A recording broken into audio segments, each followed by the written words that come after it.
성경을 보며 교회를 다닌다고 하면서도 하나님께서 성경을 통하여 계시하신 그 말씀이 무엇인지를 제대로 깨닫지 못함으로 인하여 우리가 하나님을 알지 못하고 제대로 우리가 하나님 말씀대로 살아가지 못하는 때가 얼마나 이 시간들을 통하여 하나님께서 우리에게 말씀해 주신 원뜻이 무엇인지를 알고자 하오니 주님께서 우리에게 지혜를 허락하여 주시어서 참으로 우리의 심령이 주님의 말씀을 받아들일 수 있는 옥토 같은 마음이 되어서 이 말씀을 받아들이고 우리의 삶 가운데 심령 가운데서 30배, 60배, 100배의 결실을 맺을 수 있는 귀한 은혜의 시간이 될 수 있도록 도와주옵소서. 예수님의 이름으로 기도드립니다.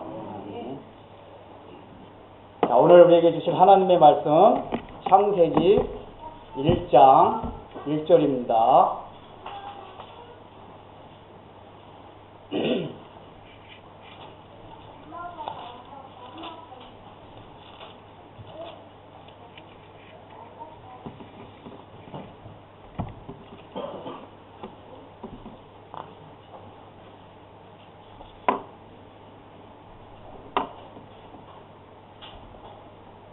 창세기 1장 1절. 자, 우리 한 목소리로 같이 읽도록 하겠습니다. 시작! 태초에 하나님이 천지를 창조하시니라. 아멘. 이제 오늘부터는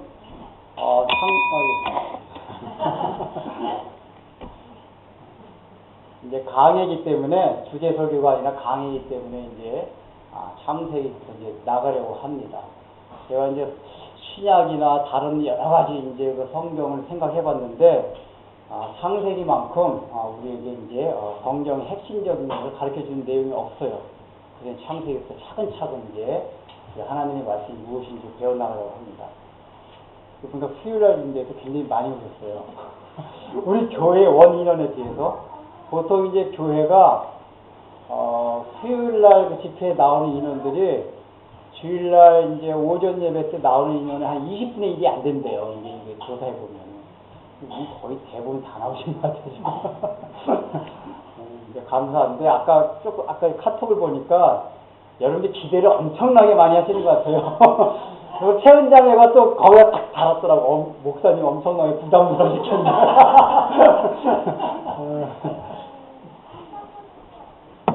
아니, 아까 보지 않고, 저 장로님은 이제 여기 교회 도착해가지고 아까 이제 봤는데 카톡을 봤어도 부담스럽진 않아요. 왜냐하면은 어차피 은혜해 주시는 거는 제가 설교했기 때문에 은혜를 여러분들이 받는 게 아니고 성령님이 여러분들 감동시키셔야 돼요. 저는 그냥 최선을 다해서 준비를 해서 여러분들 앞에 와서 증거하고 선포하면 그걸로 끝이에요. 그리고 이제 그 나머지 성령님이 하신 거예요. 여러분 이제 그런 거 아마 들었을지도 모르지만은 어떤 목사님이 자기가 설교 잘 준비해가지고 야 요번 내가 이 설교만 하면 우리 교인들이 엄청나게 은혜를 받겠다 하고서 설교를 딱 하면은 은혜를 굉장히 못 받는 경우가 많대요. 근데 목사님이 준비하다 이게 설교가 준비 안 될 때가 있어요. 그래서 하다 안 돼가지고 하나님 내가 땡땡이 친 건 아니고 나름대로 최선을 다해서 준비하다 왔지만 참 내가 생각해 너무나 미비합니다. 하나님께 맡기고 나갑니다. 하고 강단에 올라와서 말씀을 전할 때가 있대요.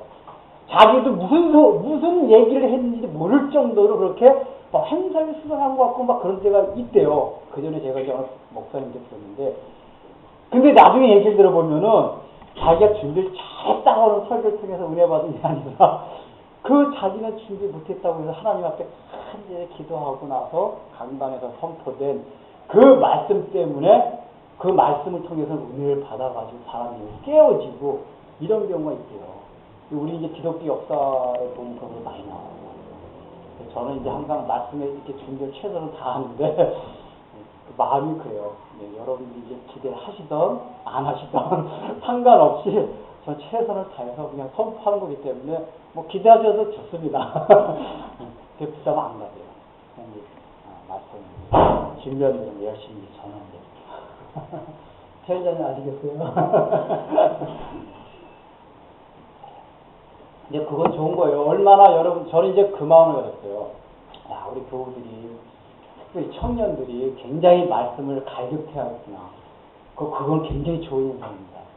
말씀을 이렇게, 특히 이렇게 젊은 사람들이 요즘, 말씀에 대해서 갈급해하지 않고, 그렇게 감정 올리는 이제 그런 쪽으로만 관심을 갖고 있는데, 이렇게 말씀 자체에 대해서, 특별히 수요일 날은 강해 설교라면 강해 설교. 그러니까 주일날은 주제 설교이기 때문에 이게 인사이트 주는 게 좀 이게 목표지만은, 수요일날은 성경 하나하나 풀이해가면서 자세히 하는 거란 말이에요. 근데 이런 걸 젊은 사람들이 요즘 별로 안 좋아하거든요. 또 우리 젊은 친구들이 아주 그런 거를 기대하고 있어서 참 감사합니다. 이제 오늘 이제 창세기 들어갈 텐데, 이 본문을 들어가기 전에 창세기가 성경에서 어떤 위치를 차지하고 있는가, 그걸 우리가 먼저 생각해야만 돼요. 여러분들, 창세기 우리 보통 이제 하나님께서 우리에게 우주를 지으신 목적, 우주를 어떻게 지었나, 이런 걸 가르쳐 주시기 위해서 창세기를 썼다고 생각하기가 쉬워요. 근데 사실은 창세기 첫 번째로 그것 때문에 주신 게 아니에요. 자, 창세기가 1차 수신자가 누구일까요? 그러니까 창세기를 가장 먼저 봤던 사람들이 오늘날 우리들이 아니에요. 이스라엘 백성들이에요. 그 이스라엘 백성들 가운데서 어느 때 이스라엘 백성이냐? 저 광야 땅, 바란 광야 땅에서 그냥 고생하면서 살고 있었던, 행군하고 가나안 땅을 향해서 행군하고 있었던 이스라엘 백성들을 상대로 해가지고 주셨던 말씀이 바로 창세기예요. 왜 하나님이 창세기를 주셨냐면은, 자, 이스라엘 백성들은 사실은 하나님을 본 적도 없어요.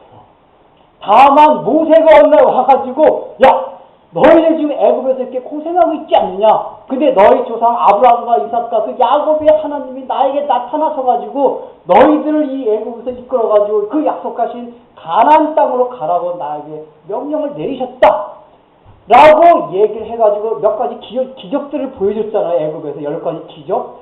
그걸 보고 나서 따라 나갔단 말이에요. 근데 여러분들, 우리 자신을 생각해봐요. 사람들이 얼마나 못됐어요. 하나님이 은혜를 주셔서 금방금방 잊어버려요. 그래서 이스라엘 백성들이 광야에 나갔지만은 또 하나님을 잊어버리고 우상 숭배하고 또 하나님 원망하고 이런 게 계속 되풀이됐어요. 그게 광야 생활이란 말이에요. 그런데 그러면서 이스라엘 백성들이 무슨 생각을 하느냐? 야, 하나님, 도대체 하나님 정말 있습니까? 우리 한 번도 본 적도 없어요. 우리는 지금 유일신 여호와 하나님이라는 걸 알지만은 그 당시에 이스라엘 백성들은 유일 신관도 제대로 정립이 안 됐을 때예요. 막연하게 이제 애굽에서는 다신교를 믿었단 말이에요. 그 가운데서 구출받아 나와가지고 모세로부터 이제 막 들은 거예요. 너희들은 그 다신교 가운데 있는 그 하나님이 아니라 우리에게 나타난 하나님은 유일하신 그런 하나님이다. 이걸 가르쳐줬는데 이스라엘 백성들이 광야에서 고생하다 보니까 도대체 지금 우리를 인도한다는 그 하나님이 정말 우주에서 유일하신 분인가? 정말 전지전능하신 분인가? 안 그러면 왜 우리가 이렇게 광야에서 고생을 하고 있는가? 라는 의문과 회의가 막 들고 있었단 말이에요. 그래서 그렇게 광야 가운데서 힘든 생활 가운데서 의문과 회의가 들었던 하나님에 대해서 그런 생각이 있었던 이스라엘 백성들에게 너희가 믿고 지금 인도함을 받는 그 하나님이 어떠한 분이다 하는 것을 가르쳐 주시기 위해서 모세에게 준 책이 바로 창세기란 말이에요. 그러니까 창세기는 첫 번째는 뭐예요? 고난을 당하면서 하나님에 대해서 회의와 의문을 가졌던 이스라엘 백성들을 향해서 주신 말씀이에요. 이걸 전제를 했대요. 따라서 오늘날도 우리가 살아가면서 우리가 하나님을 믿어요. 교회를 다녀요. 그럼에도 불구하고 우리 생각이 어떤 생각이 있냐? 야, 정말 하나님이 과연 살아계신가? 살아계신다면 과연 오늘날 이런 일들이 있을 수가 있는가? 나한테 이런 일이 일어날 수가 있는가 하는 그러한 우리가 상황과 환경들을 만나면서 과연 하나님이 살아계실까? 여러분들 그런 생각 들 때 없어요? 있을 거예요. 하나님 눈에 보여야죠. 추상적이고 왠지 추상적이고 관념적이고 그냥 따라가는 것 같지 그 확신이 없을 때가 많아요. 더군다나 내가 예수를 믿고 모든 게 탄탄대로 잘 되면은 그래도 하나님이 있는 것 같아요. 근데 지금 이스라엘 백성들이 광야에서 고생하듯이 내가 하는 일이 잘 안 되고 예수를 믿음에도 불구하고 계속 가시밭길을 걸어가게 되면 야 정말 내가 믿는다는 하나님이 어떤 분인가? 그분이 전능하신 분 맞죠? 천지를 창조하셨던데 그 정말이야? 이런 회의와 의문이 들 수가 있어요. 여러분 혹시나 회의가 의문이 드는 게 잘못된 게 아니에요. 우리 어렸을 때부터 무조건 믿어라 이런 얘기 들어가지고 뭐 그런 회의가 의문이 들면 잘못됐던 거로 생각을 하는데 절대로 그렇지 않습니다. 우리가 하나님이 우리에게 이성을 주신 것은 하나님의 성품 가운데 하나예요. 이성 자체가 뭐예요? 생각을 하는 거예요. 생각을. 그러니까 신앙도 여러분 생각하면서 믿어야 돼요. 무조건 믿으라는 건 잘못된 신앙이에요. 우리 정말 생각을 해야 돼요. 회의하고 그러는 가운데 진실된 신앙을 가질 수가 있어요. 근데 무조건 믿었다고 하는 사람들 보면 나중에 보면 꼭 뭔가 사고 쳐요. 영적으로. 회의와 그런 생각 끝에 정말 하나님을 받아들이고 그렇게 해서 하나하나 쌓아가는 신앙이 정말 견고한 신앙이 된단 말이에요. 그래서 예수님 보면 나다니엘이 자기를 의심하는 거에서 하나님이 예수님이 비판하지 않았어요. 그런 걸 오히려 귀하게 여기셨어요. 그러니까 여러분들이 그런 마음을 가지셔야 돼요. 그렇기 때문에 앞으로도 신앙생활 하다가 의문이 있으면 항상 물어봐야 돼요. 왜 그렇습니까? 절대로 나쁜 거 아니에요. 그런 걸 확실히 알아야지 또 그런 과정 속에서 신앙의 견고함이 이제 다져진단 말이에요. 그래서 이런 이제 그런 이스라엘 백성들한테 주신 게 창세기다 그 얘기예요. 그러니까 뭔가 어떤 다른 걸 가르쳐 주는 게 아니에요. 그러니까 이스라엘 백성들에게 힘과 소망을 주기 위해서 주신 게 창세기예요. 자, 그렇다면은 하나님이 이스라엘 백성들한테 힘과 소망을 주시기 위해서 가장 첫 번째 이스라엘 백성들에 알려주시고 싶었던 내용이 무엇이냐? 야, 봐라! 너희들 이렇게 눈에 보이는 모든 색이 있지 않냐? 그걸 바로 나, 여호와가 바로 그걸 지었다 하는 것을 가르쳐 주시느라고 창세기 1장서부터 우주 만물을 지으신 얘기를 하나님이 설명하시는 거예요. 네, 이 과학적으로 설명하려고 시작을 한 게 아니라 바로 너희가 지금 믿고 인정을 받는 그 신이 우주 만물을 지으신 하나님이다. 그 신이다. 유일하신 신이다. 그걸 가르쳐 주시려고 천지 창조 얘기를 다룬 거란 말이에요. 그러니까 여러분들이 이 창세기를 다루면서는 가장 첫 번째, 이걸 통해가지고 여기서 어떤 과학적인 사실이나 역사적인 사실, 그 어떤 이게 진실 문제를 가리는 것 이전에 이걸 통해서 하나님이 우리에게 어떤 소망과 힘을 주실 것인가, 이거를 먼저 전제하고 생각하고 창세기를 봐야 돼요.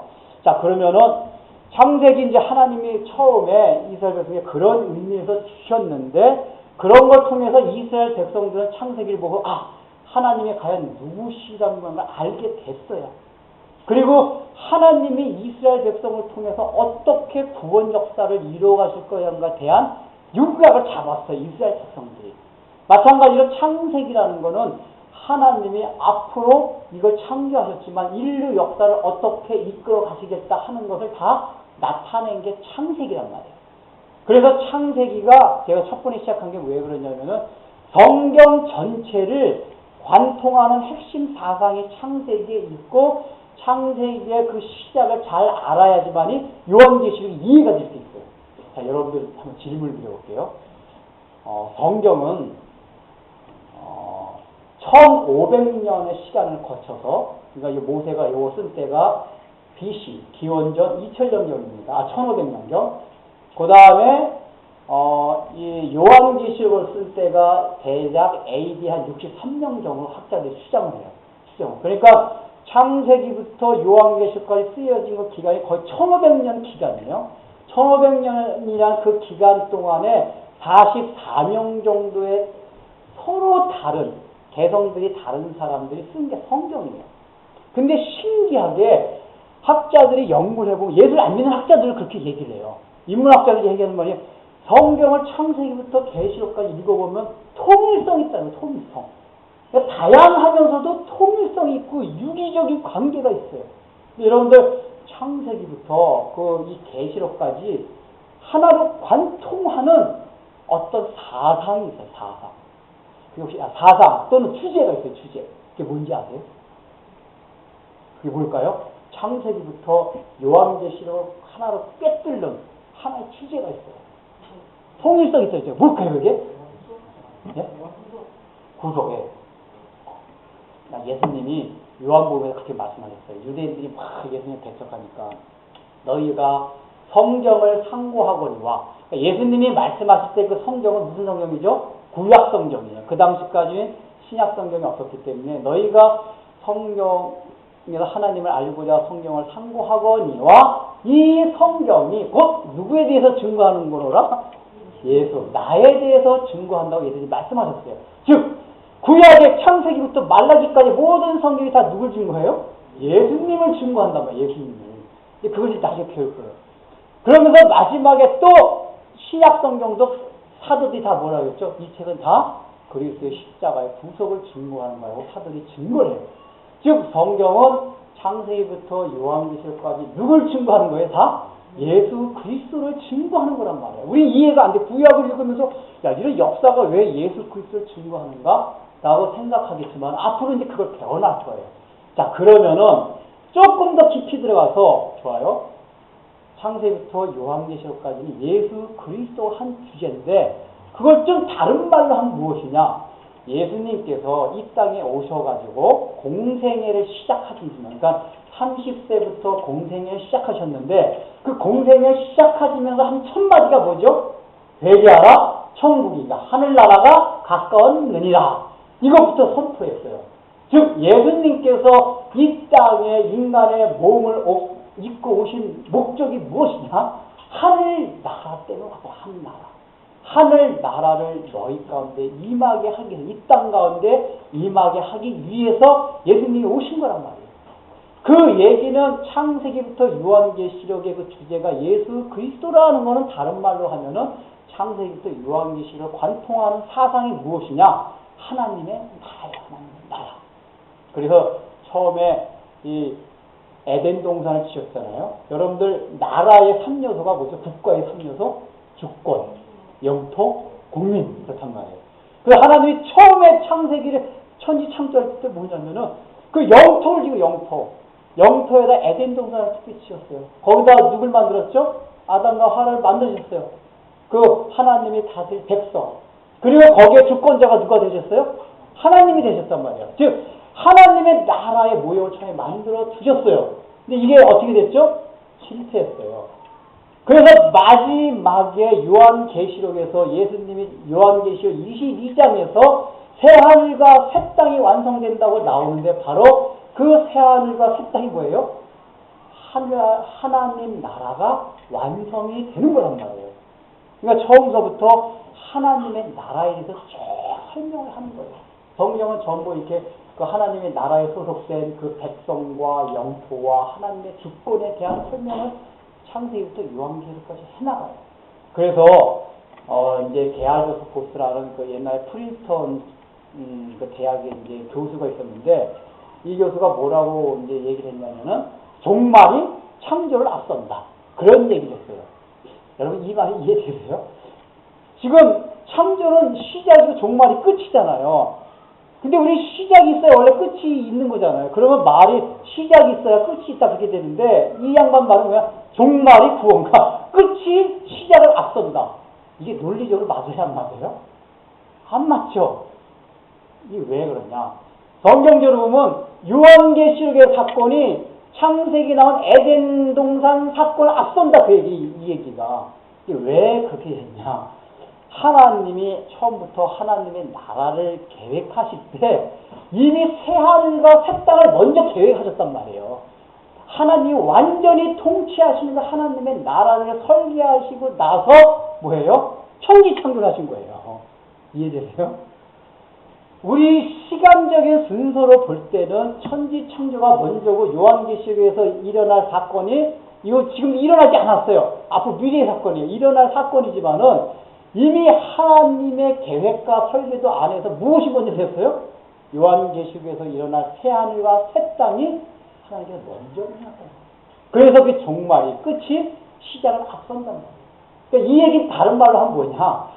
하나님께서 새하늘과 새 땅을 해놓으셨기 때문에 창세기에서 아담과 하와가 실패했지만 반드시 하나님의 나라를 완성시키신다 그 얘기예요. 종말은 온다 그 얘기예요. 그 종말이라는 걸 원래 해놨기 때문에 인류 역사가 거기를 향해서 그대로 흘러가게 돼 있다. 결론이 그렇게 돼 있다고 하나님 말씀하시는 거란 말이에요. 그런 한번 예를 볼게요. 한번. 자, 우리 창세기 2장 9절 10절 봅시다. 오늘은 좀 이제 천천히 되니까 찾아가면서 2장 창세기 2장 9절 10절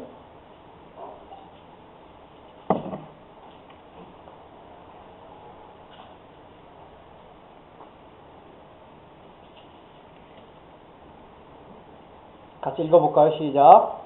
여호와 하나님이 그 땅에서 보기에 아름답고 먹기에 좋은 나무가 나게 하시니 동산 가운데는 생명나무와 선악을 알게 하는 나무도 있더라. 강이 에덴에서 흘러나와 동산을 적시고 거기서부터 갈라져 내 근원이 되었으니. 자, 여기 지금 나무와 강이 나오죠. 그죠? 여기 창세기에서 나무는 생명나무와 선악과 나무가 나와요. 그 다음에 이제 에덴에서 흘러나온 강, 네 강이 나와요. 이제 나중에 보면 네 강 이름 나오지만은, 자, 일단은 이렇게 강과 에덴 동산에 강과 나무를 만들었어요. 자, 근데 계시록 22장 1절 2절 봅시다. 하나님의 나라가 완성되면 이제 계시록 22장 1절 2절.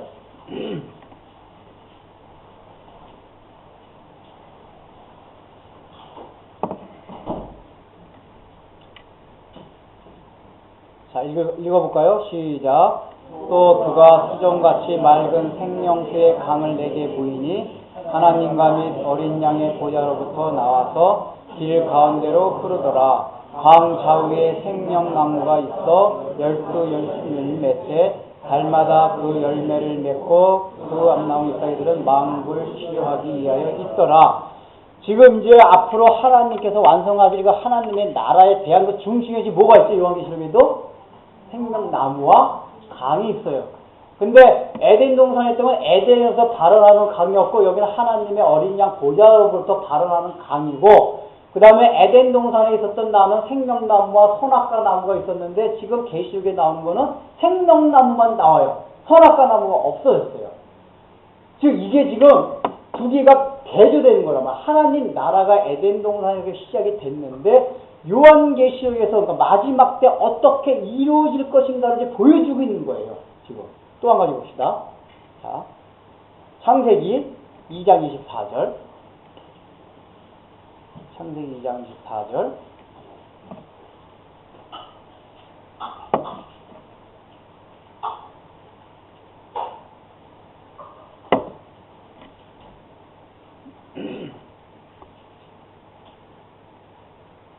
자, 같이 읽어볼까요? 시작. 이러므로 남자가 부모를 떠나 그의 아내와 합하여 둘이 한 몸을 일으키로다.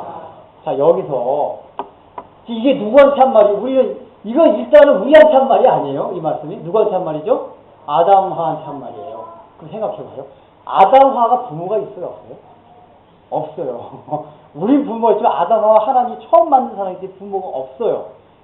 근데 왜 하나님이 부모를 떠나라고 말씀을 하셨냐면은, 이게 지금 이 창세기는 다 뭐냐면 요한계시록에 완성된 하늘나라를 미리 보여주시는 거예요. 창세기에서 보여주시는 건데, 요한계시록 먼저 읽어보겠습니다. 그럼 자, 19장 요한계시록 19장 7절 8절.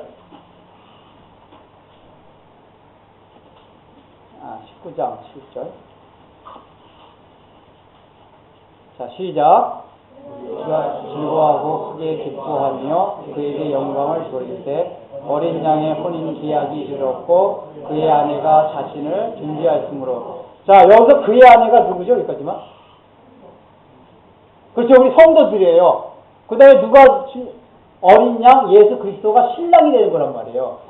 그러니까 나중에 우리가 천국에서 잔치라는 거, 요한계시록이 이 말씀뿐만 아니라 계속해서 그 잔치를 뭐에 비유하냐면은 혼인잔치예요. 혼인잔치. 혼인잔치라는 게 뭐냐면은 나중에 예수 그리스도가 우리의 신랑 되시고 모든 인류 역사를 거쳐서 모든 믿었던 사람들이 누구예요? 예수 그리스도의 신부로서 잔치에 참여하는 게 천국잔치란 말이에요. 이게 원래 이루어진 하나님 나라의 모습이에요. 근데 이거를 지금 창세기에서 어떻게 보여줬냐면 지금 2장 24절에서 부모를 떠나 그의 아내와 합하여 둘이 한 몸을 이룰지로다 했단 말이에요. 이거는 실제적으로 나중에 예수 그리스도가 하나님 아버지를 떠나서 어떻게 되죠? 우리와 예수님이 우리와 하나가 될 것을 보여주신 거란 말이에요. 이게 미리 보여주신 거예요. 부모를 떠난다는 얘기 뭐냐면 하나님의 품을 떠나서 예수 그리스도가 이 땅에 오셔가지고 우리와 합할 거를 창세기 본문을 통해서 보여주시는 거예요. 그거를. 그러니까 이 얘기 뭐냐면은 창세기와 요한계시록이 짝이 맞는다. 짝이 있다. 그 얘기 이게 다.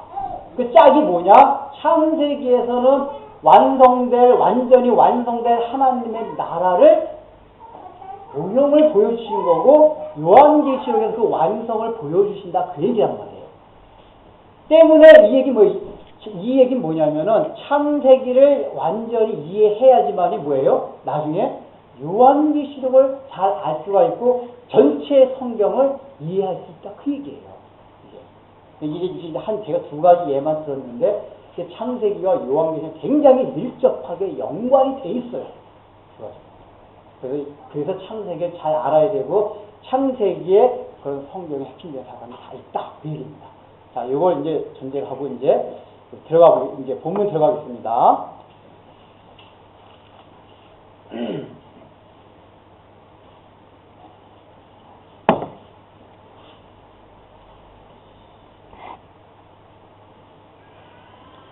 자, 태초에 하나님이 천지를 창조하십니다. 이런 전제를 두고 하나님께서 지금 이스라엘 백성들에게 첫 번째 하신 말씀이 뭐냐? 태초에 하나님이 천지를 창조하시니라. 자, 천지를 누가 창조했어요, 지금? 하나님이. 지금 하나님이 이 천지를 창조했다고 이스라엘 백성들한테 또 우리들한테 얘기를 하는데 이게 지금 설득이에요, 선포예요? 선포예요. 그러니까 하나님이 얘들아 봐봐. 너희 눈에 보이는 거 있지? 이건 말이야 내가 어떻게 이렇게 짓고 지금 막 설득하려고 이렇게 설명하는 게 아니라 그냥 태초에 하나님이 천지를 창조하셨다라고 선포를 해요. 이 얘기는 뭐냐? 우리 여러분들 일단은 이 내용 자체가 이것만 믿으면 성경에 못 믿을 게 있어요, 없어요? 아무것도 없어요. 하나님이 천지 만물을 다 지으셨다는 건 믿으면은 뭐 예수님 부활, 뭐 우리 그 다음에 구약 성경에 나타난 태양이 머물렀던 거, 홍해가 갈라진 거, 예수님 물 위를 걸어가신 거, 못 믿을 게 아무것도 없어요. 그렇죠?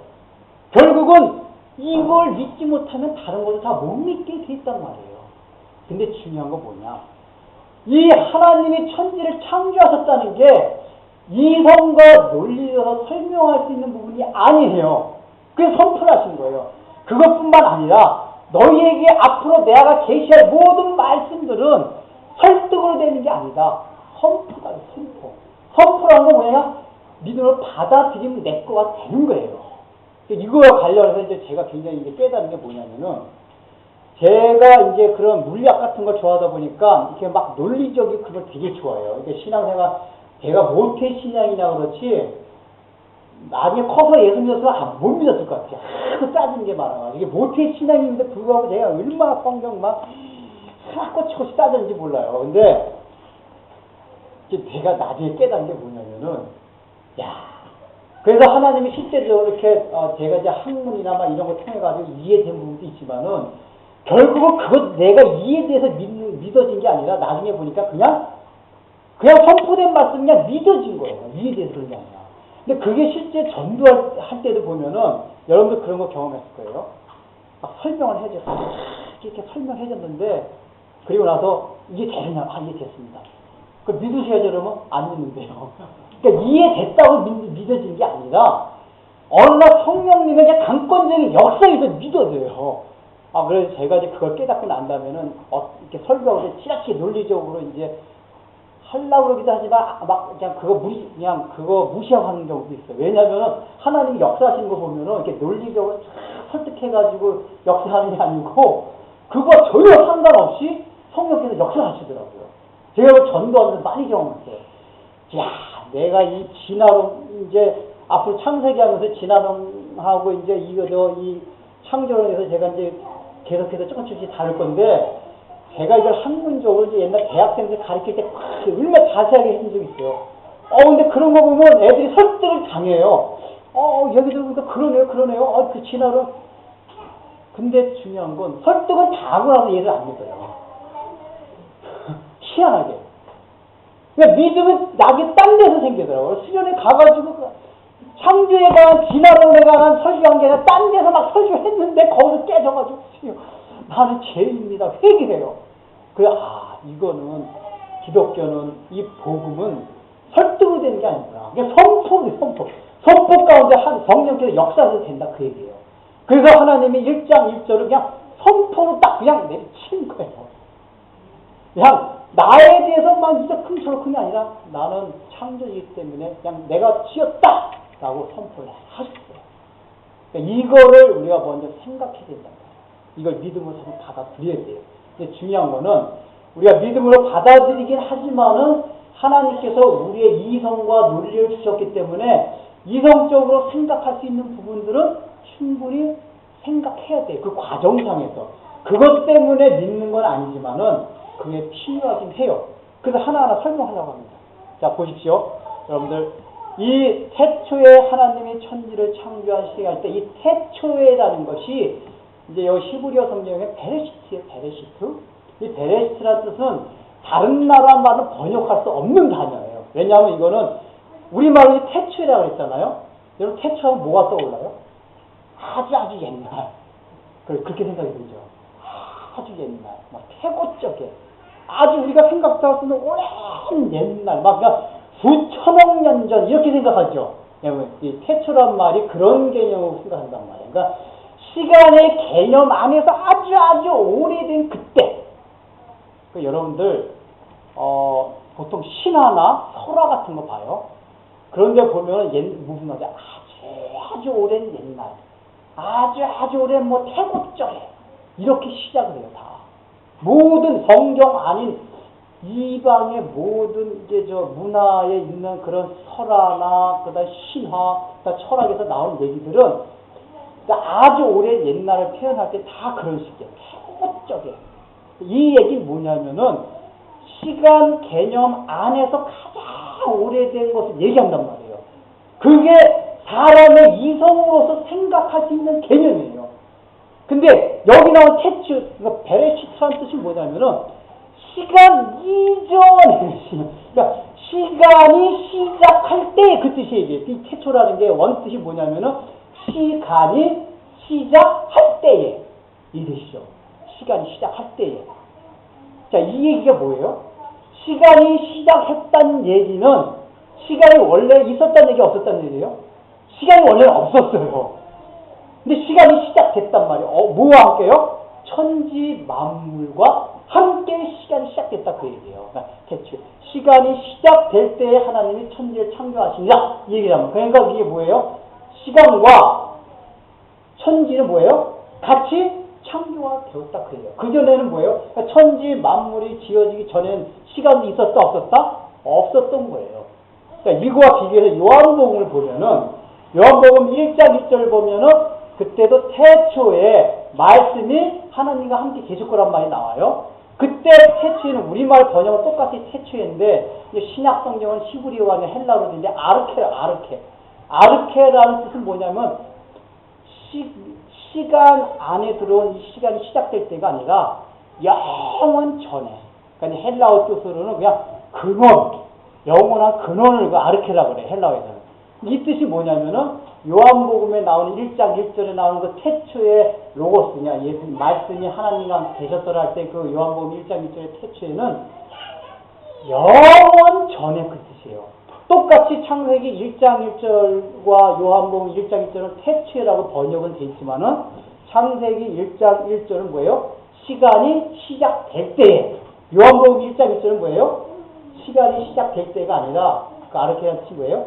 영원 전에. 즉 이 얘기는 뭐예요? 시간이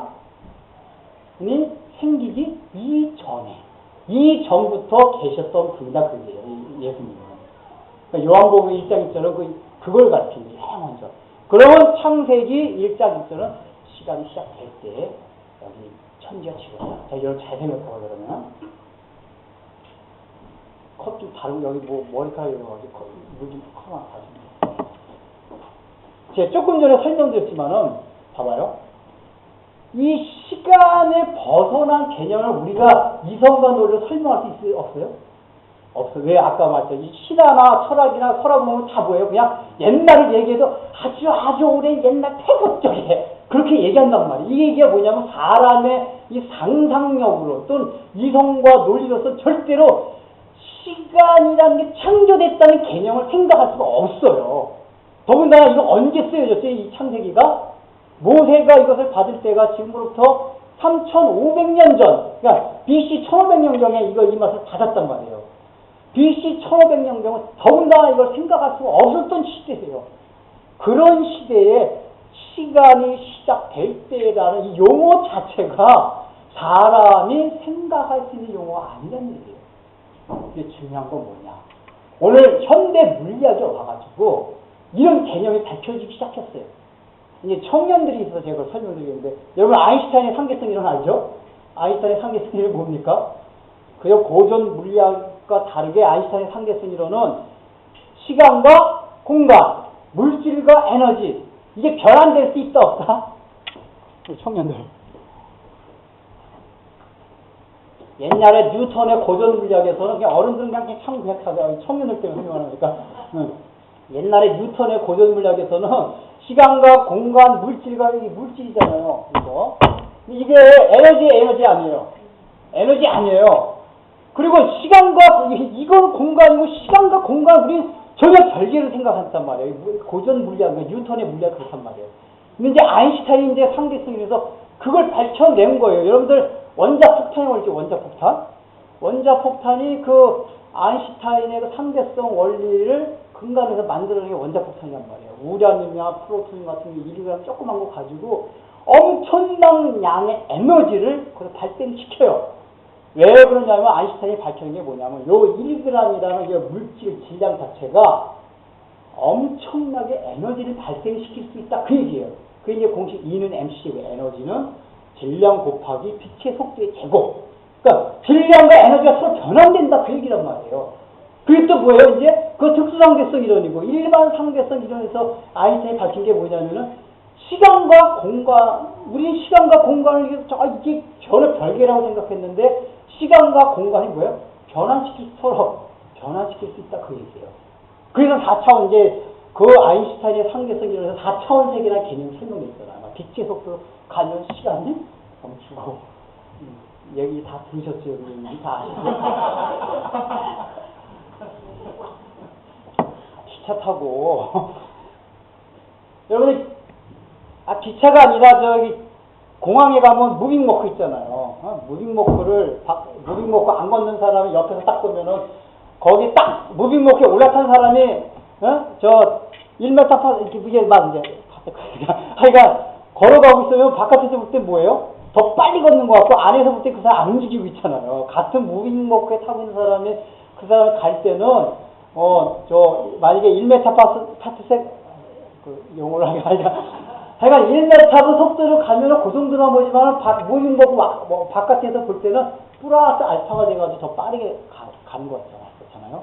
여러분 버스 같은 거 타봐, 이렇게 딱 타보면은, 어쩔 때 저도 착각하는데, 내 차가 막 제가 무심코 딴 데 가고 있다가 갑자기 내 차가 막 앞으로 굴러가고 그게 탁 빨고 보면은 내 차는 멈춰져 있고 옆에 차가 앞으로 왜냐면 약간 언덕 같은 데서 보면은 깜짝 놀래. 왜냐면 내 차가 막 지르고 뒤에 순간적으로 불이 확 빨고 사실 사이드 채워놓고 있었거든요. 보면은 내 차가 움직이는 게 아니라 옆에 차가 앞으로 가고 있어요. 내 차가 뒤로 움직이는 것 같단 말이에요. 이게 다 상대성 원리라면 상대성 원리. 그러니까 쉽게 말하면은 그게 시간에서도 그런 게 적용된다. 그 시간에서도. 그러니까 이 얘기가 뭐냐면 우리 시간이 절대적인 것 같은데 시간도 상대적이라고 해요. 상대적일 뿐만 아니라 공간과도 서로 변환이 될 수 있다고 해요. 변환이 될 수 있다. 과학적 설명. 자, 그럼 봐봐요. 지금 여기 태초에 시간, 시작될 때 이 얘기가 뭐죠? 시간과 함께 지금 천지 만물이 함께 창조가 됐어요. 이 얘기가 뭐예요? 시간과 이 공간, 이게 이제 천지라는 거는 이 땅, 공간을, 물질을 말하는데, 물질이 함께 창조됐다는 얘기 뭐냐면, 물질과 시간이 같은 개념이에요, 같은 개념이에요. 그래서 변환시킬 수 있는 개념이라 그 얘기예요. 딴 개념이 아니라면, 우리가 그전에 생각하듯이, 시간과 공간은 전혀 별개의 개념이 아니라, 시간과 공간은 하나님께서 처음부터 같이 창조한, 창조물이랍니다, 창조. 이 땅을 존재케 하는 존재의 양식이란 말이에요. 시간도 그렇고, 물질도 그렇고. 자, 그러니까 여러분 잘 생각해요. 이게 성경의 사실이란 증거 중에 하나예요. 저 이거 보면서, 제가 아인슈타인 상대성 이런 거 보면서, 성경이 이 당시에 상대성을 어떻게 알아요? 노세 시대 때. 옛날에 그냥 시간이라는 것도 원래부터 있었던 거고, 그냥 시간이 흘러오르게 생각하고, 그냥 아주 옛날을 생각하면 아주 오랜 그 시간이, 그렇게 생각했지, 시간이 창조됐다? 혹시 여러분들이 오늘 처음 듣는 거니까 시간이 창조됐다는 거예요. 이 개념을 생각할 수 없단 말이에요. 이게 오늘날에 아인슈타인이라는 사람에 의해서 이제 현대에 와가지고 밝혀진 사실이에요. 시간과 물질, 그 다음에 시간과 공간의 에너지와 물질, 이게 서로 변환될 수 있다. 이런 게 오늘날에 와서 밝혀진 거예요. 근데 이미 여기 1장 1절에는 그 내용이 담겨져 있어요. 태초에, 이 말에, 태초에 시간이 시작됐어요. 존재 자체가. 그리고 여기서 천지라는 건 이제 앞으로 이제 계속 강의하면서 말씀드리겠지만은, 실제로 완전히 지금 지구를 완전히 형성해서 그 모습이 아니라 그 진료를 지었다는 진료. 그러니까 달과 해와 지구 만들기 위한 그 진료, 재료, 이걸 지금 만든 거예요. 1장 1절은 사실은. 제가 이제 이건 이제 2절에서 나갈 때 설명해 드리겠습니다만, 그렇다는 얘기는 뭐냐면은, 이 물질과 함께, 자, 중요한 건 뭐냐? 그렇다면 어떻게 되죠? 물질이 사라질 때 시간은 어떻게 된다? 시간도 사라져요. 시간이 영원한 게 아니에요. 물질이 사라질 때 시간도 사라져요. 그래서 기독교의 세계가 뭐예요? 직선적 세계관이잖아요. 시작과 끝이 있어요. 근데 불교는 뭐라죠? 순환적인 세계관. 계속 돌고 돌아요. 왜냐하면 시간이 영원히 흐르는 거기 때문에. 그러니까 하나님이 계시를 주지 않은 건 절대 이해할 수가 없어요. 그러니까 시간 돌고 영겁을 통해서 계속 돈다. 이거지만 우리 기독교 뭐예요? 시간의 시작, 시간의 끝. 그건 다시 말하면 뭐예요? 물질 세계의 시작, 물질 세계의 끝. 그렇단 말이에요. 이 시간이 영원한 게 아니에요. 그래서 그 시간 안에 담겨져 있는 양쪽이 다 뭐예요? 그게 영원이에요, 영원. 이 하나님이 천지를 창조하시고서 이 물질 세계를 주셨을 때 시간과 함께 물질을 주시고, 그거는 잠깐 영원한 세계 가운데 잠깐 주신 거예요. 잠깐. 이것만 벗어나면, 그러니까 우리가 바로 죽음과 함께 뭐예요? 우리는 영원한 세계로 가요. 이미 죽음과 함께 뭐예요? 육체를 떠난단 말이에요. 우리가 물질 세계에서 떠나요. 그럼 뭐에서도 떠나게 되죠? 시간 세계에서 떠나게 돼요. 그러니까 우리가 죽게 되면은 우리가 생각하는 가끔가다 전설의 고향 같이 뭐 귀신이 죽어가지고 뭐 오늘 내일 말인 거 나오잖아요. 다 거짓말이에요. 왜냐? 사람은 죽음과 동시에 시간이나 개념 떠나게 돼 있어요. 근데 내가 너희 조상 누구다 옛날에 그러니까 뭐예요? 죽은 다음에 옛날도 없고 미래도 없고 아무것도 영원히 영원. 이게 다 거짓말이에요. 시간. 이거 생각하면 뭘 생각해야 되냐. 우리가 지금 이 땅을 살아가면서 힘든 게 너무 많아요. 이걸 잘 생각해봐요. 이 힘든 거는 결국 왜 힘드냐. 그 시간을 참기가 힘들어요. 그 고통스러운 시간. 이게 짧았으면 좋겠는데 내가 생각할 때 긴 거 같아요. 굉장히. 근데 잘 생각해봐요. 그걸 무빙버크 바깥에서 볼 때는 순식간일 수 있어요. 빛의 속도로 막 가면 그 시간은 제로예요. 제로. 여기서 시간이 만년, 막 10만 년이지만은 빛의 속도로 가고 있는 딱 그 물체에서 보면 시간이 제로란 말이에요. 제로. 이 얘기가 뭐예요? 하나님이 주신 그 영혼의 세계 관점에서 볼 때는 그런 시간들이 다 죄로나 마찬가지예요. 그 관점으로 생각하는 우리가 이 세상을 살아갈 때에 내가 고통스럽고 이런 거는 결국은 참지 못하는 게 이 시간이 너무 깁니다. 우리가 그래서 못 참아요. 하나님이 예를 들면 고통스러운 기간도 뭐 한 달, 이 정도만 좀 참겠는데, 그막 1년, 10년, 저는 못 참겠습니다. 아니, 당신 있습니까? 막 이렇게 된단 말이에요. 근데 그 시간에 개념을 다른 관점에서, 빛의 속도, 상계성 일어나는 빛의 속도라는 물체, 여기 성경에서 말하는 뭐예요?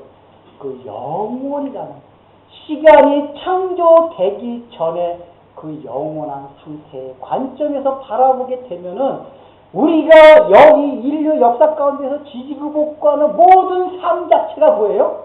아무것도 아니에요. 아주 짧은 거예요. 1초도 안 돼요. 영원한 그거에 되면 1초도 안 돼요. 1초도 안 돼요. 여러분들 수학에서 무한대 있죠. 무한대. 무한대가 뭡니까? 그러니까 1조, 1000조, 만조, 뭐죠? 경 나가다 막 끝도 없어. 그러니까 끝도 없는 숫자 무한대란 말이에요. 근데 여러분들 봐봐요. 예를 들면은 10만에서 1을 빼고 10만에서 1을 나누고 하는 건 다 숫자가 나와요. 근데 무한대분의 1과 계산이 돼야 안 돼요? 그래서 안 되죠. 무한대에서 100을 빼는 거하고 무한대에서 만을 빼면 결과가 같습니까? 다릅니까? 똑같아요. 여기서 안 보셨어요? 무한대에서는 1을 빼도 무한대고 무한대에서는 1000억을 빼도 무한대예요.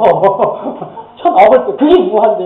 야, 그게 이제 우리 개념을 쓰면 영원. 시간계에서 난다면. 그러니까 쉽게 말하면 영원에서는 1년을 빼도 영원. 영원에서는 1억 년을 빼도 영원. 영원에서는 1000억 년을 빼도 영원이에요. 자, 그 얘기가 뭐예요? 무한대 앞에서는 2냐, 1000이냐, 10만이냐, 뭐 1000만이냐, 10억이냐, 100억이냐 다 뭐예요? 똑같단 말이에요. 평준화된 거야. 똑같아진 거예요. 여러분들이 영원이라는 세계를 생각하면은 내가 이 땅에서 100년 그거 뭐 좀 잘 살고 못 살고 이게 별로 중요하지가 않아요. 저는 실제적으로 이게 그런 개념이 확 깨달아지니까 그렇구나. 이게 되게 시시해져요. 그렇다고 막 살았다는 얘기가 아니라 우리 기독교는 염세주의자가 아니에요. 그렇게 하다 보니까 삶이 즐거워요. 뭘 하든 되든 아니든 다 즐거워. 왜? 무한대 앞에서 100이나 내가 1년 고생하라 100년 고생하라 아무것도 아니다. 이게 깨달으니까 얼마나 즐거운지 몰라요. 그러니까 우리가 이 땅에서 고생하고 이러는 거는 그래봐야 100년이지만 이제 우리가 죽은 이후에 시간 물질을 벗어나는 그 시간, 그래서 동시에 시간과 함께 탈피되는 그 순간은 뭐예요?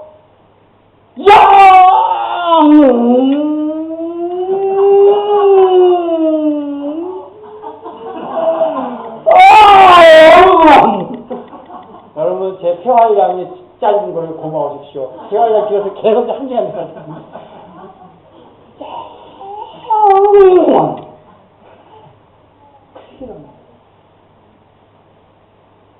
그걸 우리가 개념을 딱 할 때 이 땅에서의 구속받는 연연하는 이런 마음에서 벗어날 수 없어요.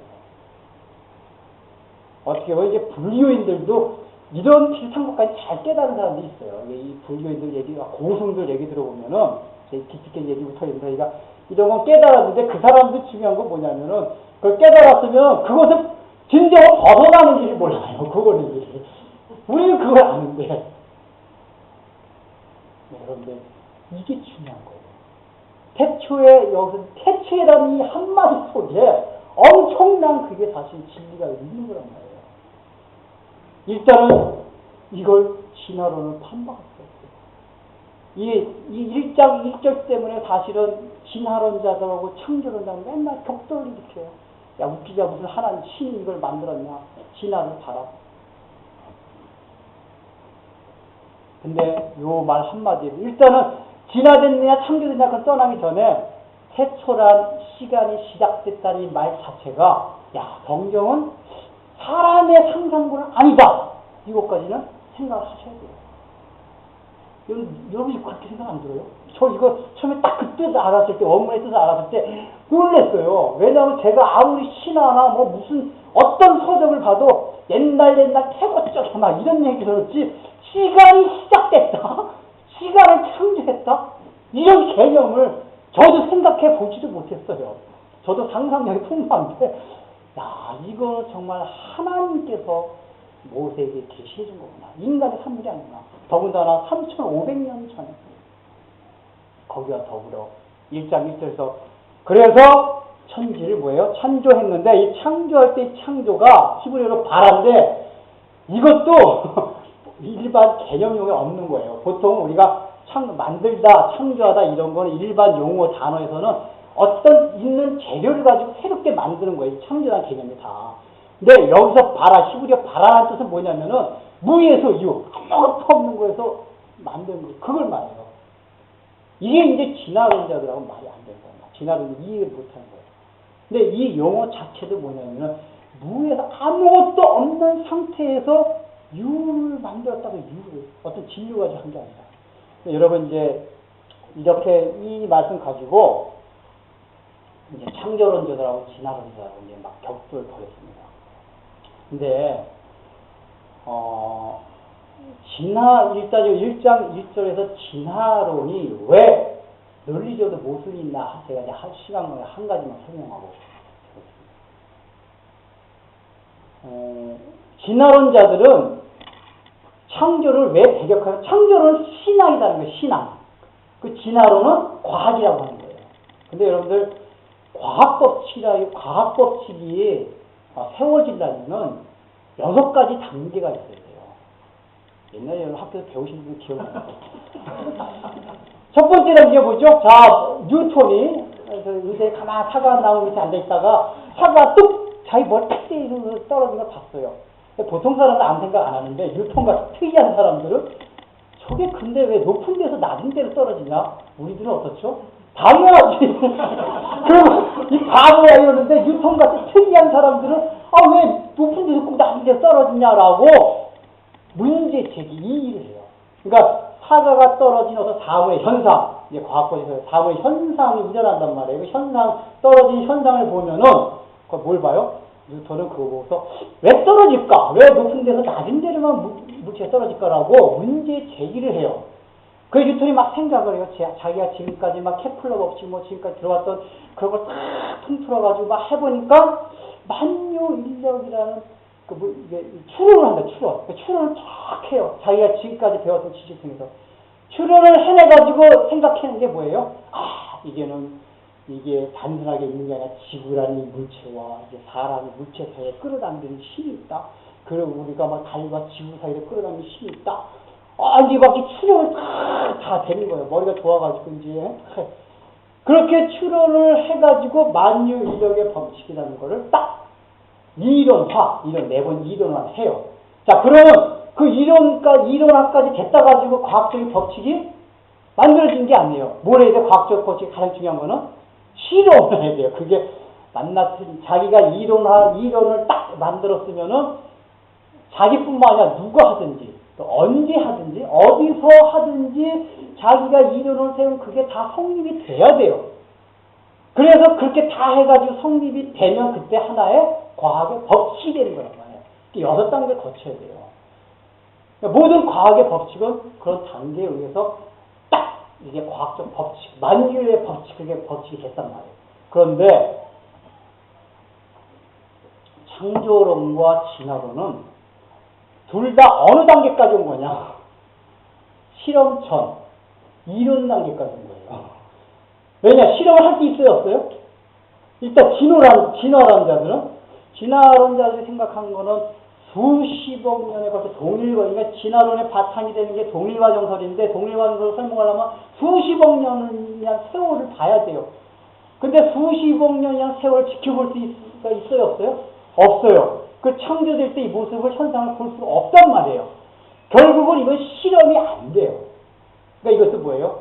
진화론도 실험하기 전에 학자들이 여태까지 자기가 배운, 그 지금까지 쌓은 법칙을 가지고 추론해낸 이론이에요. 창조론은 맞아. 창조론도 예수 믿는 과학자들이 자기네가 갖고 있는 과학적인 지식을 총동원해서 아니다. 창조가 하나님이 우주만물을 지으셨다. 이거를 이제 이론화 시킨 거란 말이에요. 어차피 창조론이나 진화론이나 다 실험은 할 수가 없기 때문에 다 과학적 법칙이 아니에요. 근데 진화론자는 자기네 과학적 법칙이에요. 창조론이 신앙이라고 해요. 둘 다 과학적 법칙은 아니에요. 둘 다 뭐예요? 신념이 신념. 진화론자들도 신념, 우리들도 신념. 누구의 신념이 안 하세요? 근데 한 가지 예를 들자면은 진화론자들께 신봉하는 자기 과학적 법칙이라고 하는데 그 과학적 법칙에 위배가 되는 게 진화론이 많이 있단 말이에요. 그 가장 흔한 예가 뭐죠? 여러분 잘 아는 엔트로피 법칙. 우리가 물리학 법칙 중에서 가장 중요한 법칙 중에 하나가 연력학 제1법칙, 연력학 제2법칙이란 말이에요. 그러니까 연력학 제2법칙이 뭐죠? 엔트로피 법칙이라고 모든 세상 만물들 뭐예요? 무질서도가 증가해야 됩니다. 이 엔트로피 법칙이 뭐냐면은 그러니까 무질서의 정도가 점점 증가해가는 거를 엔트로피 법칙이라고 해요. 엔트로피 법칙. 그러니까 무질서가 증가해간다. 연력학 제2법칙이에요. 그거는 실험에 의해서 과학 법칙으로 성립이 된 거예요. 증명이 된 거란 말이에요. 그런데 과학 법칙으로 성립된 그 엔트로피 법칙에 의거할 때 진화론이 맞아요, 안 맞아요? 진화론은 뭐죠? 모든 게 다 발전돼간다. 발전돼가는 거예요. 헬륨이나 수소 같은 원자들이 있고 이런 것들이 어느 날 우리랑 또 화학적 반응에 의해서 유기화합물이 되고 유기화합물이 또 모여서 아메바가 되고 그 단세포 동물, 다세포 동물 돼가면서 처음에 이제 어류 양들이 딱 이렇게 돼간단 말이에요. 이건 뭐예요? 점점 발전해간다. 발전. 그러면은 이 발전해가는 게 엔트로피 법칙과 맞아요, 안 맞아요? 안 맞아요. 엔트로피 법칙은 과학적 법칙이에요. 이미 증명이 된, 실험으로 증명이 된 과학적 법칙인데 진화론은 아직까지 증명이 되지 않았는데 이미 밝혀진 과학적 법칙에 볼 때 이해가 된단 말이에요. 가장 중요한 거는. 이제 다른 것도 많이 있지만은 가장 중요한 거. 이 세상은 다 뭐예요? 집도 지어놓으면은 지나면 점점 부서져가고 사람도 처음 태어날 때 탁 장기고 뭐고 셌지만 이제 갈수록 쭈글쭈글 저도 이제 막 이렇게 주름 서 있으면 막 쭈글쭈글 되게 눈도 안 보여가 노안이 돼가지고 안경을 껴야 되고 엔트로피가 점점 증가돼요. 무질서도 무너져요. 그러다가 마지막엔 뭐예요? 이 육체가 다 풀어없어서 흙으로 돌아가고 이 집들도 다 나도 무너져서 다 돌아가고 무질서해진단 말이에요. 질서 있게 발전하는 게 아니라 무질서적으로 발전해요. 이 얘기는 뭐냐면 진화론이 과학적 법칙에서 이미 위배되고 있다. 그 얘기예요. 청년 여러분들. 이미 믿고 있는 사람은 어차피 상관이 없는데 여러분들이 이게 청년들이기 때문에 안 믿는 학생들이나 청년들하고 얘기할 때 변증을 할 수 있을 때요. 예수, 이 창세기하고 특히 특별히 진화론. 여러분 학교에서 배우는 게 다 진화론이잖아요. 나중에 혹시 자연과학 하는 사람도 나중에 뭐 더 자세하게 해가지고 더 과학적으로 해가지고. 근데 중요한 건 뭐냐. 여기까지. 성경은 제가 이제 설명하는 거는 여러분들이 변증하기 위해서 과학적인 사실 조금씩 하는 거지만은 아까 말씀드렸듯이 창세기 자체가 하나님이 과학적 사실을 설명하려고 쓰신 책이 아니에요? 아니에요. 어떤 역사적 사실을 알려주고 쓰신 책도 아니단 말이에요. 뭘 가르쳐 준 책이요? 이스라엘 백성들한테 힘과 소망과 꿈을 주려고 쓴 거예요. 근데 하나님이 쓰셨기 때문에 과학적으로 틀림이 없다는 것 뿐이에요. 역사적으로 틀림이 없고. 그걸 밝히려고 한 건 아니고. 그래서 구태여 일부러 여기서 과학적 사실 발견해서 해가지고 그럴 필요는 없어요, 전혀. 저는 지금 이제, 여러분들이 나중에 혹시 안 믿는 사람들 변증할 수 하라고 약간의 설명을 드린 거지만은 굳이 그럴 필요는 없어요. 중요한 건 뭐예요? 가장 중요한 건, 하나님이 이렇게 시간을 창조했으니까 나는 이 하나님이 지신 천지만물 바라보면서 이 시간에 대해서 살면 안 되겠다. 또 뭐예요? 물질도 마찬가지예요. 하나님이 천지 만물을 다 지으셨다면은 내가 왜 이 땅을 살아가면서 하나님의 능력을 바라보지 못하고 그것을 믿지 못하고 살아가는가? 저는 때때로 그래요. 어떤 때 저도 목사지만은 인간적인 이렇게 근심 걱정이 있을 때가 있단 말이에요. 그전에도 그랬고. 근데 창세기 1장 1절 하나님이 천지다 참 무위에서 위로 만드셨다. 분명히 저 그걸 믿는단 말이에요. 그러니까 이 믿음을 다시 한번 확인을 딱 해요. 확인하는 순간 그렇지. 내가 걱정할 필요가 없지. 왜요? 예수님께서 말씀하시죠. 너희는 하나님의 자녀들 아니냐? 너희가 무엇을 먹을까, 마실까, 입을까 염려하지 말라. 그거는 다 이방 사람들이 걱정하는 거구나. 너희들은 하나님의 자녀들이고 머리털까지 다 새신 바가 되었다. 너희 먹을 것 입을 다 하나님께 입혀주신다. 걱정하지 말아라. 그날 하루는 그날 족하니라. 우리에게 내일은 없다. 우리에게 내일은 없습니다. 여러분들. 그냥 지금 주어진 이 시가 최선을 다하면 되는 거예요. 왜 내일 하나님 다 이것도 이 시간 안에 있기 때문에 내일 일을 걱정하지 말라는 거예요. 예수님께서도. 이거 생각하면요. 별로 근심 걱정할 게 없어요. 여러분 안 그러세요? 여러분 하나님이 천지 만물 지은 거 믿으세요? 아멘. 그럼 여러분이 하나님의 자녀라는 거 믿으십니까? 끝났어요. 게임 끝.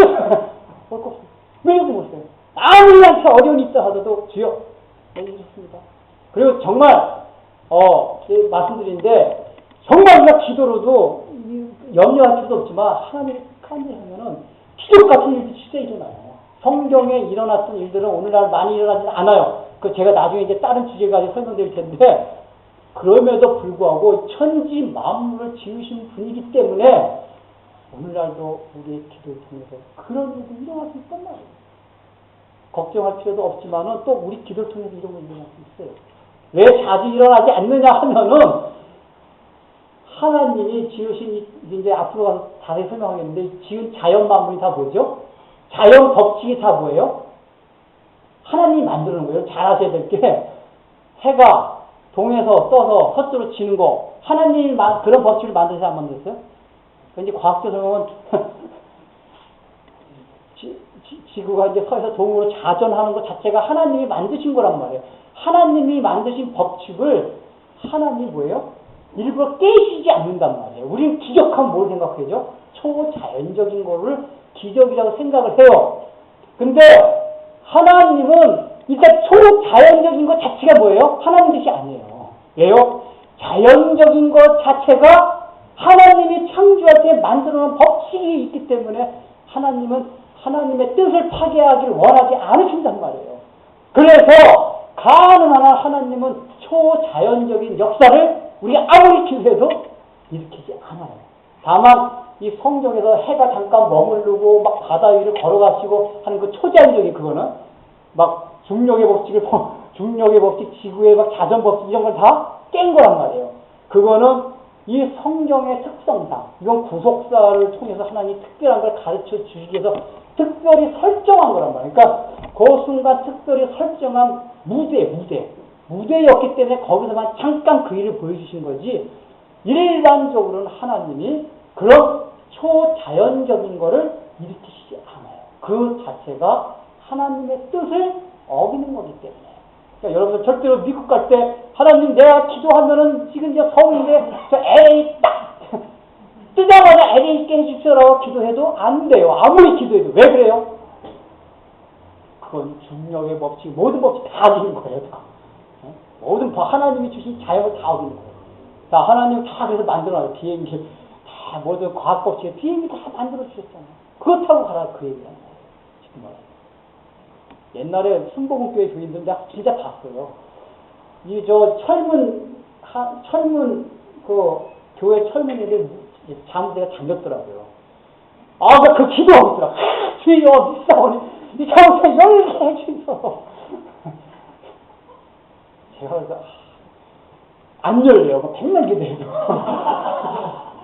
왜 그러냐? 그 열쇠는 과학적 법칙에서 만들어 놓은 거예요. 이게 키 딱 끼면 이렇게 돼요. 과학적 법칙이 뭐예요? 자연의 법칙이란 뭐예요? 자연의 법칙이 하나님의 뜻인데 지금 기도를 하나님의 뜻과 거꾸로 해요. 지금 하나님이 자연 법칙을 깨게 해서 이기더란 말이에요. 그 얘기가. 애야 그건 안 된다. 물론 특별한 경우가 있어요. 특별한 경우는 우리 주시는 거예요. 네, 그런 건 나중에 하겠지만은 그 중요한 건 뭐냐? 하나님이 천지 만물을 지으신 분이다. 시간과 함께 이 물질 세계를 지으셨다. 그렇기 때문에 우리가 살아가고 있는 이 물질 세계는 그거와 끝남과 함께 시간도 다 올스톱이다. 끝난다. 없어진다. 그러므로 시간 안에 갇혀서 살지 마십시오. 물질이란 공간 안에서 갇혀서 살지 마십시오. 아까 말했잖아요. 무한대 앞에서 1이나 100이나 1000이나 억이나 똑같아요. 영원 앞에 다 마찬가지. 그거를 깊이 인식을 해야지만이 우리가 살아가는 이 3차원 공간, 우리가 살아가는 3차원 공간이에요. 시간과 공간의 제약을 받고 살아가는 게 3차원 공간이란 말이에요. 이걸 벗어나야 돼요. 예수님. 이 개념을 뛰어넘어요. 우리가 추구하는 세계는 3차원 공간 정도가 아니다. 살고는 있지만 그럴 때 우리의 마음 가운데 정말 하나님의 실하게 동행하고 추구하면서 이 세상에서 너무 연연하지 않게 살아요. 그러니까 1장 1절에 이 믿음이 확고하면은 다른 신앙생활도 다 뭐예요? 잘 된다 했어요. 이 창세기 1장 1절에 모든 성경의 시작의 모든 성경을 지금 이제 표준점 이거가 가르쳐 주듯이 우리 신앙생활도 이 1장 1절 말씀의 신앙이 확고하면은 나머지 신앙생활도 다 잘 되게 돼 있어요. 이거 생각해요. 내가 스스로 확인하십시오. 하나님이 천지를 창조하셨죠? 맞죠? 그러고서 뭐예요? 여러분 상황을 생각해요. 그럼 뭐예요? 감사한 마음이 돼요. 영원하지 않게 돼요. 거기서 능력이 맞다. 하나님 나의 하나님이지. 그리고 또 한 가지 뭐예요? 그 천지를 만든 하나님이 바로 나의 아버지다. 나의 신랑이다. 한 가지 그걸 더 생각해야 돼요. 그 천지 만물을 만든 하나님이 나와 상관없는 분이라면은 뭐예요? 아무 소용이 없어요. 그러니까 그분이 바로 지금 나와 동행하시며 나의 아버지로 계신 분이다. 이 사실만 생각하면은 우리 신앙생활에서 한탄대와 달려갈 수가 있어요. 독수리가 악망하며 날아가서 사는 그런 신앙생활이 될 수가 있습니다. 여러분들이 태초에 하나님이 천지를 창조하시며 이 말씀의 신앙이 여러분의 일생 가운데 갇혔기 바랍니다. 기도하겠습니다. 하나님 아버지, 참으로 태초에 하나님이 천지를 창조하셨다고 하는 이 말씀이 우리에게 얼마나 위로가 되고 힘이 되는지 알 수가 없습니다. 참 우리가 살아가면서 믿는 자들임에도 불구하고